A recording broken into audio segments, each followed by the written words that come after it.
Këto ka më ndodhë një luft, që është ka njës mes VV-s edhe LDK-s për votën, kuptimin e përplasis.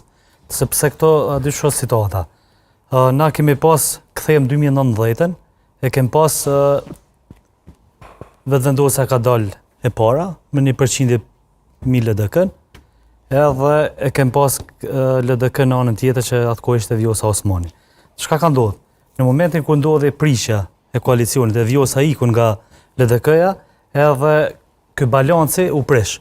Kuptimin që vetëvendosja ja mori një pjesë të madhe ose gjysmën e partisë LDK-s. Tash Albin Kurti edhe vetëvendosja sheh rrezikun pikërisht tek LDK-ja. Në këtë situatë, tash nëse e shihni, deri në fund fushatës Albin Kurti kur s'ka me përmend Vjosa Osman, kur s'ka me thonë emrin, manin mend. Dhe me thonë, prej kur u preshën që sa javë, edhe deri në ditën e zgjedhjeve, nëse dhini Albin Kurtin të e thonë najherë emrin e Vjosa Osman, do manë veç nëse e rëshqet, prej kuaj se nuk ka me përmend. Nëse do jetë ndonjë intervistë po televizive. Po se folë, bre, baj, hiç se përmend emrin e saj. Ka me thonë ish presidentja, pra e din saksisht edhe në matje, do manë në të kalumën, kur ka pas matje vetëvendosja,